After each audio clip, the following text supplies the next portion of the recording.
Uma boa noite a todos. É um prazer estar aqui mais uma vez. Já fazia um certo tempo, mas é um prazer renovado a cada dia que nós conseguimos trabalhar, falar com um grupo que sabe entender quando é hora de parar de falar, quando é hora de serenar e se acalmar. Sintam-se, então, envolvidos pelo meu abraço e pelo abraço de todos os amigos espirituais que prepararam esse ambiente e que estavam aguardando a cada um de nós, com afeto e com vontade de ver cada um trilhar o caminho melhor para cada um. Porque nem sempre o caminho de um é bom para o outro. Então vamos prestar atenção nesse trabalho de hoje, simples, mas que nos traz bastante entendimento sobre a vida da mulher. E nós vamos falar sobre a mulher na atualidade, sob a ótica espírita. Quando Jesus viveu entre nós, a mulher não tinha valor nenhum. Ou melhor, até tinha. Ela valia tanto quanto o burro, o asno, o escravo, a escrava, porque ela fazia parte das posses do homem. Então, ela como ser humano não existia. E Jesus fez o possível, e se nós vamos ler o Evangelho, vamos perceber o quanto Jesus fez pela mulher. Quantas demonstrações de respeito por esse ser humano nos deu Jesus.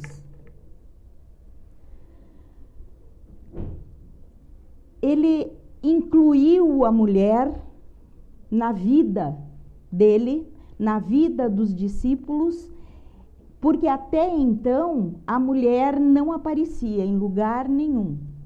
E ela passou a fazer parte dos discípulos de Jesus. Até os próprios discípulos de Jesus questionaram essa atitude do mestre. Porque eles também não queriam a mulher participando de tudo, porque achavam que era privilégio e era atribuição do homem ser presente em tudo, resolver tudo e a mulher ficar quietinha no seu canto. Jesus fortaleceu a atitude da mulher. Ele quis ver a mulher agindo, ele quis ver a mulher participando e ele deu forças para que ela fizesse. E a maior demonstração, o maior momento não é elevação, de força que ele deu para a mulher foi naquele episódio da mulher adúltera, quando ele defendeu a mulher publicamente, indo contrário a tudo que existia naquele momento. Porque eles chegaram e jogaram a mulher na praça, jogaram no chão e disseram para Jesus: essa mulher foi pega em adultério. O que o Senhor diz disso? E aí, Jesus, escrevendo no chão, riscando no chão, ele estava e continuou. E aí eles disseram: essa mulher foi pega em adultério e pela lei ela deve ser apedrejada até a morte. E ele, mesmo assim, não falou. E eles insistiram. Aí ele levantou a cabeça e disse, com toda a força moral que ele tinha, ele falou: aquele que estiver sem pecado, jogue a primeira pedra. Silêncio, todo mundo quieto, ninguém falou, porque ninguém esperava por aquilo. E de repente começaram a sair. Primeiro os mais velhos, depois os mais jovens, depois as mulheres e as crianças. Perceberam que nem a mulher respeitava a mulher? As mulheres estavam lá também para apedrejar. E as crianças eram levadas para aprender como lidar com a mulher. Primeiro saíram os mais velhos, porque certamente se deram conta que eles eram os que mais tinham pecados, porque Jesus falou aquele que estiver sem pecado. Depois os mais jovens, que talvez não tivessem tantos assim, depois as mulheres e as crianças. Mas essa era a forma que todos acreditavam. Era lei. Mas ninguém perguntava com quem é que aquela mulher adulterou. E o homem que estava com ela? Não errou? Errou. Mas não se levava isso em consideração. O homem podia tudo. Ele podia fazer o que bem entendesse, principalmente quando se tratasse da sua mulher.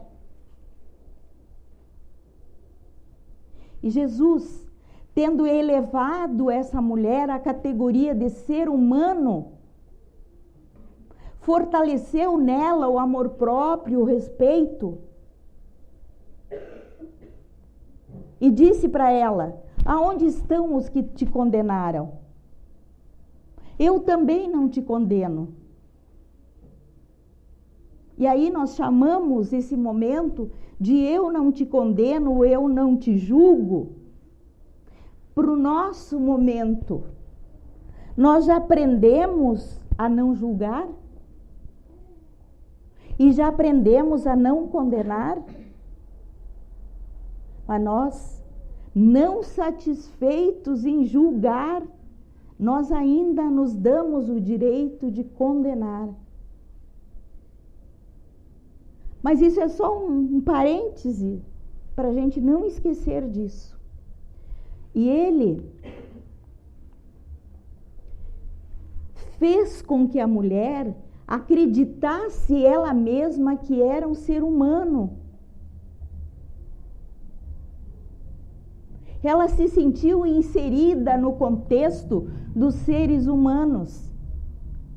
Parece que ela entendeu naquele momento que ela não era um asno, ou que ela não era o escravo, o servo, sei lá, aquelas criaturas que eram inferiores, segundo os homens daquela época.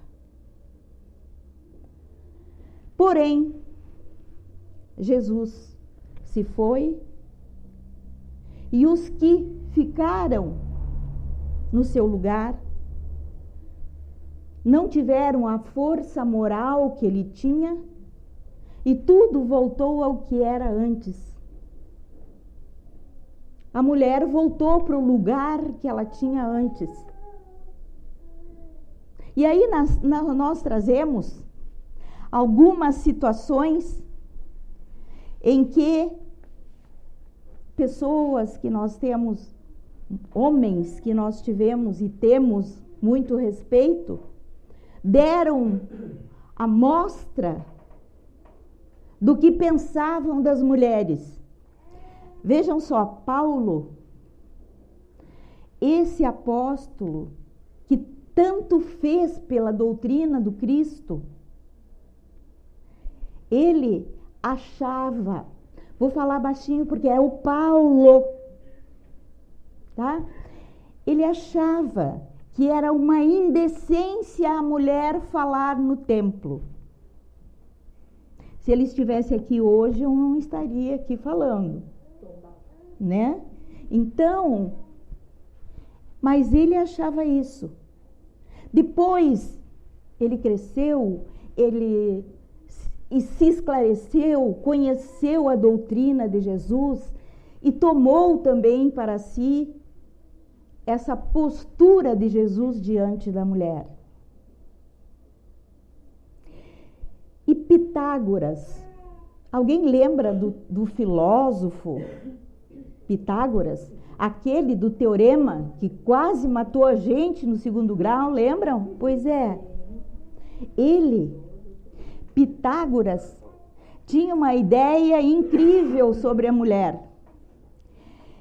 Ele dizia que existia um princípio bom que criou a luz, a ordem e o homem. E existia um outro princípio mau que criou a desordem, as trevas e a mulher. Prova de que filósofo não é dono da verdade e não sabe tudo, como a gente lá atrás acreditava.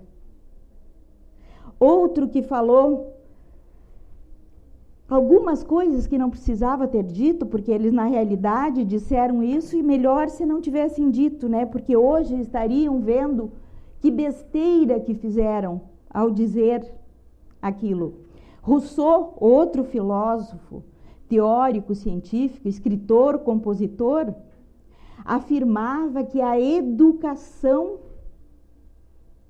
para a mulher devia ser só no sentido de fazer a mulher ser uma ótima serva para o homem.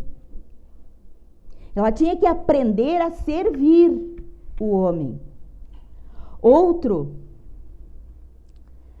que disse besteira, da grande também, foi Santo Agostinho. O Santo Agostinho da codificação espírita, que ajudou, foi um dos espíritos superiores que ajudou na codificação, lá atrás, diz que a mulher era uma besta instável e mais alguma coisa aqui, insegura. Estável e insegura. Besta, instável e insegura. Bem, isso aí é para mostrar que realmente existe a evolução dos espíritos, né? Porque depois ele fez aquele trabalho belíssimo com Kardec, nos trazendo essa maravilha que é a doutrina espírita. Então, como nós podemos perceber, a trajetória da mulher não foi aquilo que a gente gostaria que fosse.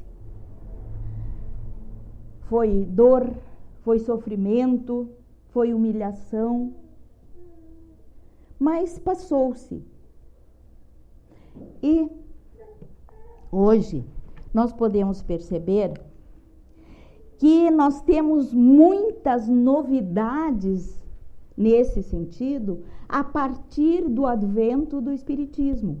Porque quando Kardec chega, ele encontra a mulher nessa situação que nós descrevíamos. E aí, ele chega mexendo com as cabeças pensantes da época. Porque os intelectuais nunca mexeram nessa questão. Era uma questão muito difícil de ser tratada. E Kardec já começa mexendo nas situações mais difíceis. E na questão 817, por exemplo, ele pergunta para os espíritos se a mulher diante de Deus é igual ao homem e se tem os mesmos direitos. E nem precisamos quase repetir o que eles disseram, os espíritos da codificação. Eles disseram: Deus não deu a ambos a inteligência do bem e do mal e a faculdade de progredir? Eles são iguais.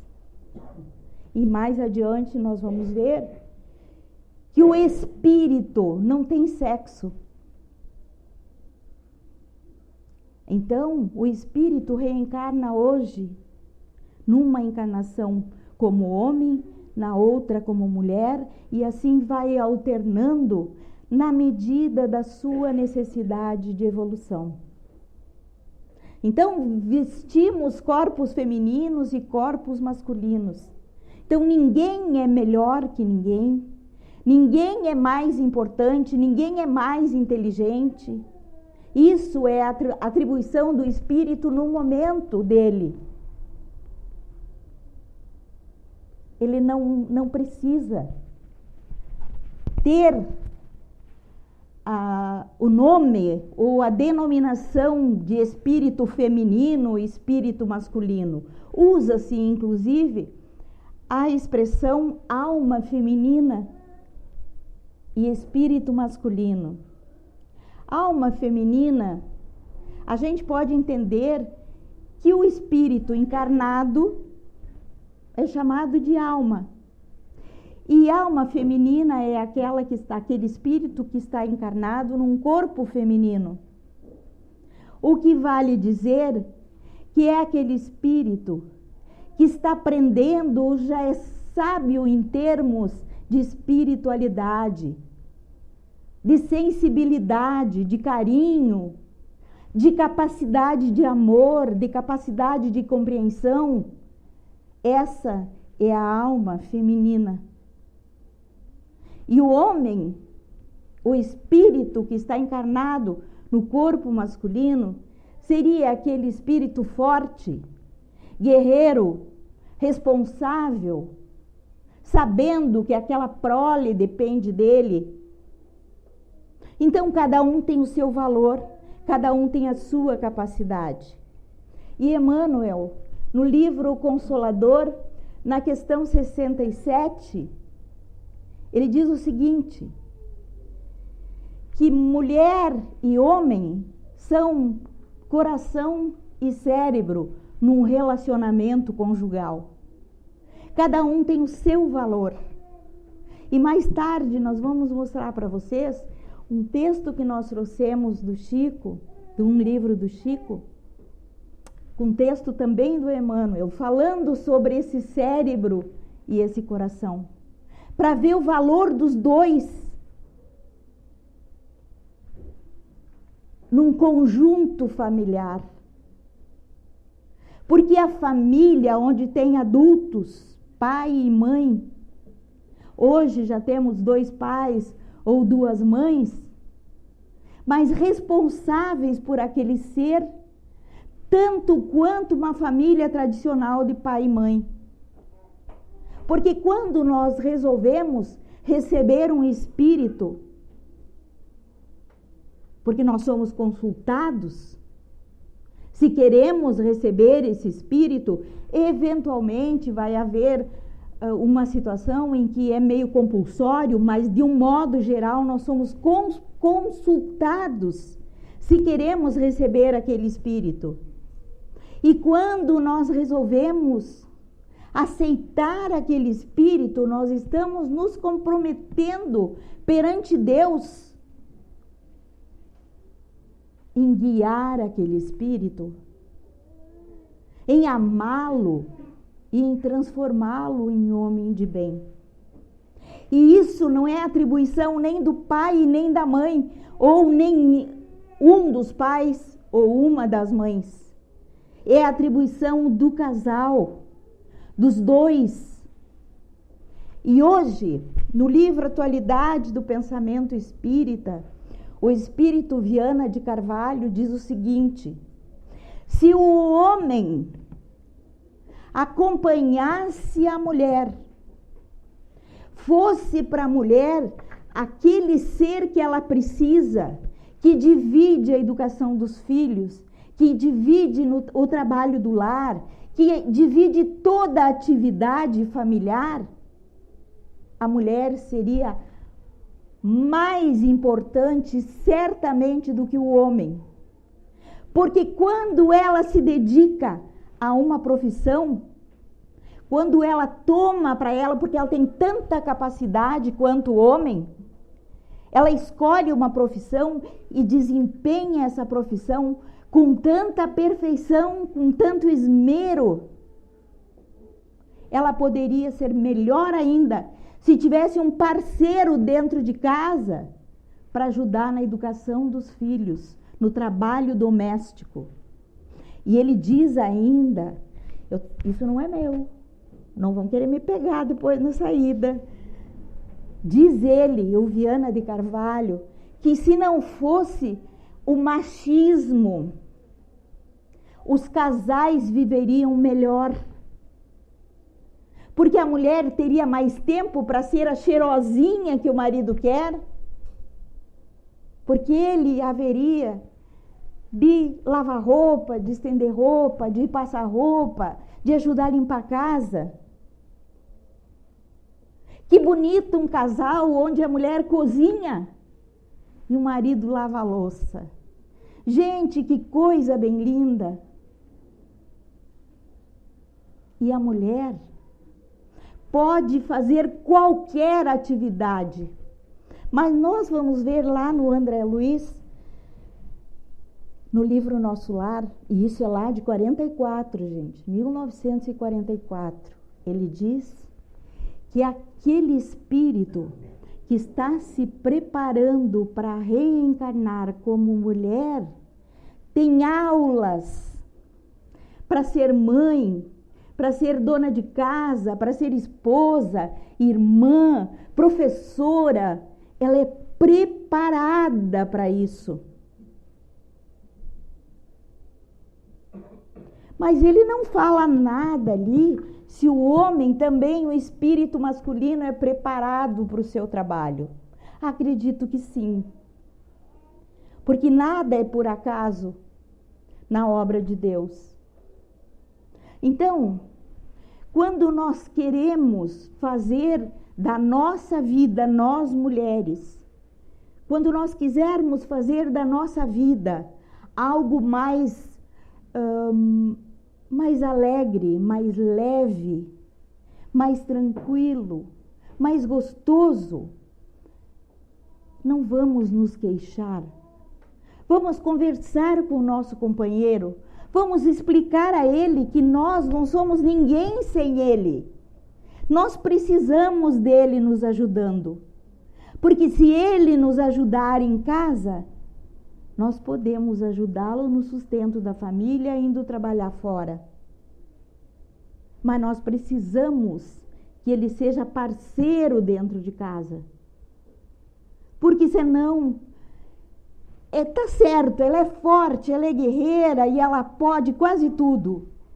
Mas trabalhar o dia inteiro e chegar em casa e continuar fazendo tudo, fazendo jornada dupla, sendo responsável pela educação dos filhos, e essa é a parte mais importante. Leon Denis, no seu livro No Invisível, diz que a mulher é um ser especial, porque tal mulher, tal filho e tal homem, tal marido, depende dela, porque é ela que determina os comportamentos, ela forja os comportamentos desde o berço. Nenhum homem existiria não fosse a mulher. Quando o homem entender esse valor que a sua companheira tem, ele vai ser mais parceiro, ele vai trabalhar mais por ela, ele vai poupá-la de cansaços emocionais, de cansaços físicos, porque o trabalho dela é um trabalho de amor. A mulher precisa estar pronta, de coração sereno, de alma elevada. Ela deve ter tempo para estudar, para se preparar, porque ela tem na mão os seres do futuro. É ela que acolhe em seu ventre, em seus braços, aqueles que tocarão o mundo. É ela que faz os poetas, é ela que faz os professores, os artistas. Todos passam pelos seus braços e todos passam pelo ensinamento. Ela é a criatura mais capaz de doar amor. Então, nós mulheres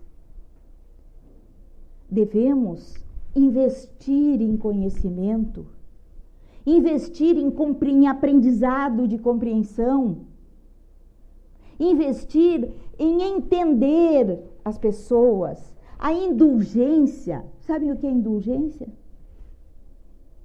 Indulgência é a capacidade de entender a imperfeição alheia.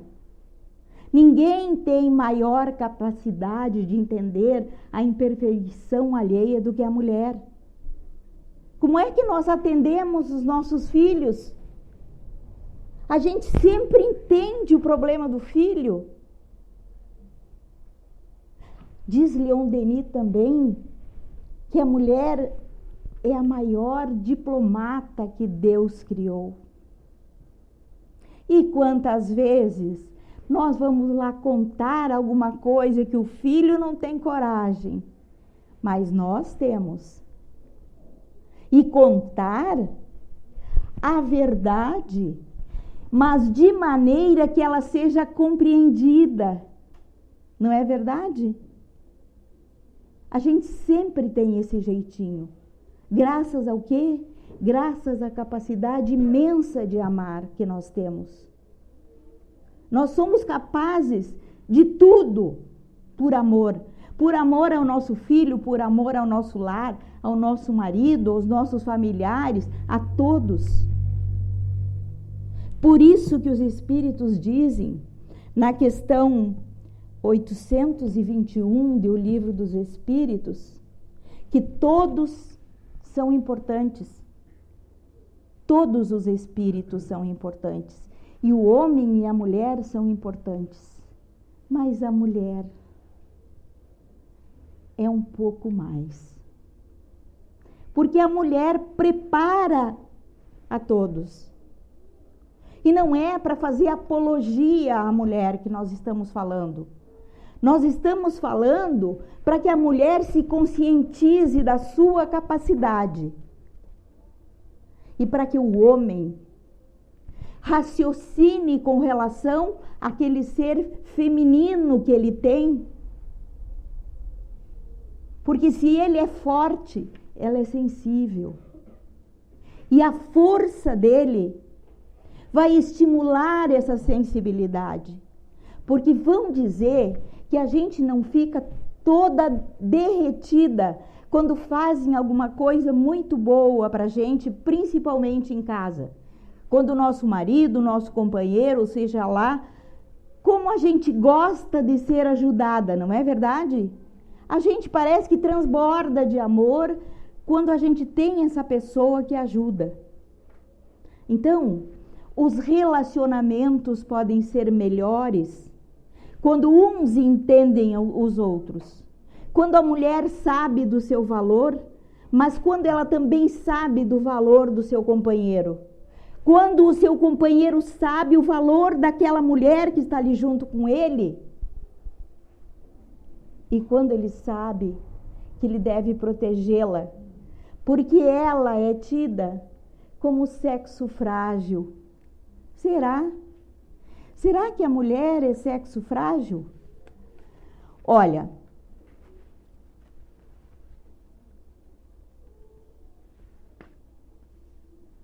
eu acredito que não é. Que a mulher é um sexo muito forte. Quando na encarnação dela como mulher, ela aprende muito.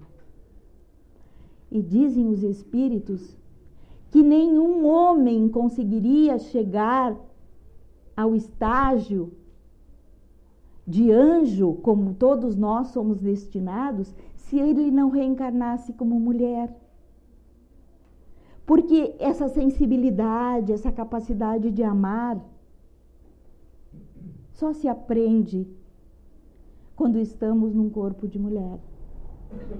Porque é aí que nós temos a possibilidade de sentir o quanto faz diferença lidar, tratar alguém com amor. Então,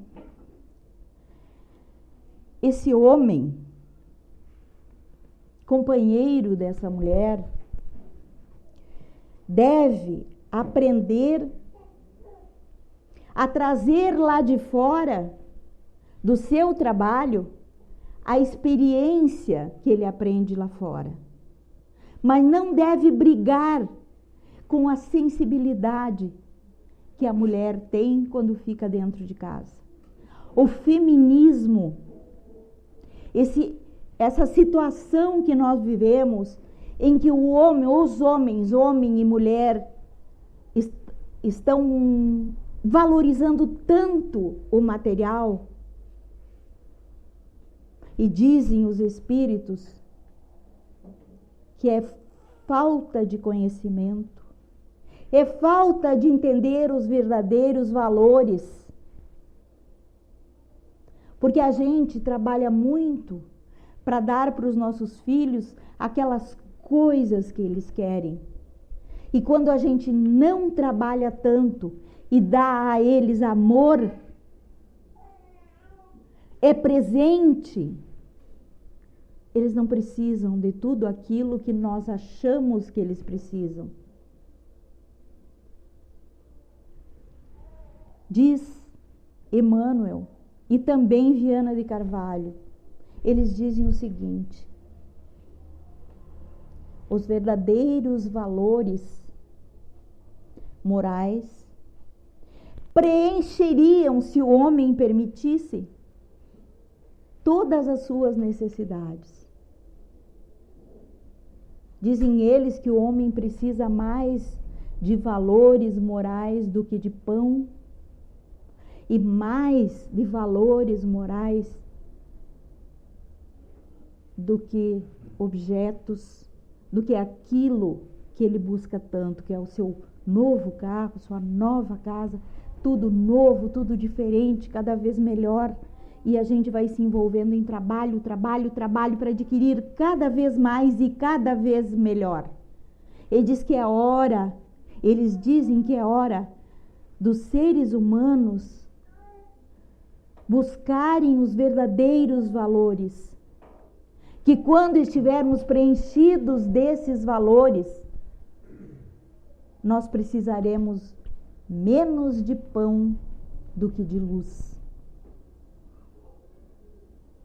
Então, para que nós tenhamos essa mulher que é capaz de tudo pelos seus filhos, pelo seu marido, pela sua família, quando ela tiver decidido pelo lar, não vão me apedrejar, porque foi isso que eu li, que o verdadeiro feminismo só o será, o feminismo só será verdadeiro quando ele trouxer a mulher de volta para o lar. Quando ele fizer de novo da mulher a mãe, a esposa, a amiga, a companheira. Então, pensemos nisso. Pensemos nesses valores morais que os espíritos nos falam. E vamos mostrar que nós não somos não ignorantes desses valores.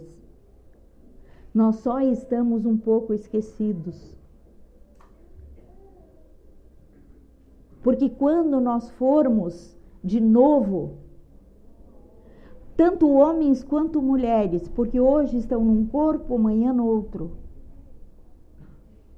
mas aquela que é a responsável pela família. E tem mais, esqueci de falar, tem mulheres cujos pais só serviram para fazer os filhos. Depois vão embora. Aí essa mulher vai ser a mãe, a companheira, a amiga, a provedora, aquela que vai trabalhar e vai sustentar os filhos. Não é verdade? Pois é. Vamos fazer preces por esses pais que não assumem seus filhos. Fazer muitas preces, porque esses filhos precisam dos dois. E que não sejam os filhos sem pais por opção dos pais. Então vamos dar o melhor de nós e vamos ter a certeza que essa mulher da atualidade, essas mulheres que somos todas nós, é aquela mulher, somos os mesmos espíritos que lutamos há séculos para sair da condição humilhante que vivíamos. E hoje, quando nos postamos como defensoras dos nossos filhos, do nosso lar, nós aprendemos tanto que nós somos capazes até de sustentá-los sozinhas. Mas que nós não queremos abrir mão desse outro espírito que reencarnou para cuidar desses filhos conosco. Nós precisamos deles, por mais maravilhosas que nós sejamos, nós precisamos dos nossos companheiros, que por sua vez são maravilhosos naquilo que fazem. Então, somos todos iguais. Temos os mesmos direitos e deveres. E o Espiritismo vê a mulher como um ser igualzinho ao homem. Porém, como diz Leon Denis, ela é a melhor diplomata que Deus criou. E como diz Emmanuel, ela é um ser mais necessário que qualquer um. Porque ninguém existiria não fossem o ventre, os braços e o afeto desse ser. Que todos nós, que nós saibamos lutar pela igualdade. Porque hoje nós já sabemos que não precisa nada, não precisa se igualar. Até por sinal, tem muitas coisas que nós não queremos ser iguais. Apesar de que tem muitas que acham que ser igual é copiar o pior que o homem tem. E quando falamos o homem, não estamos generalizando, porque cada um está no seu momento evolutivo e cada um é aquilo que já aprendeu. Então, vamos, para sermos iguais, vamos ter fé, ter confiança, acreditar em nós mesmos e fazer aquilo que nós sabemos que é certo. Sem copiar, sem ser igual. Cada um é um, com aquilo que já aprendeu e com aquilo que sabe dispor para servir, para fazer aquilo que Deus espera de cada um. É o meu recado com relação à mulher. Espero que as mulheres tenham ficado satisfeitas com a minha fala e espero que os homens não fiquem bravos comigo, porque tudo eu tirei dos livros, certo? Os homens são esses seres maravilhosos que nós não podemos abrir mão. Tudo bem? Um abraço em cada um e muito obrigado por terem me ouvido e por terem me respeitado como ser humano.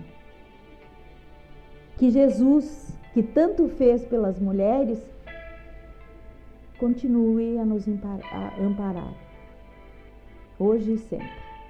Que assim seja.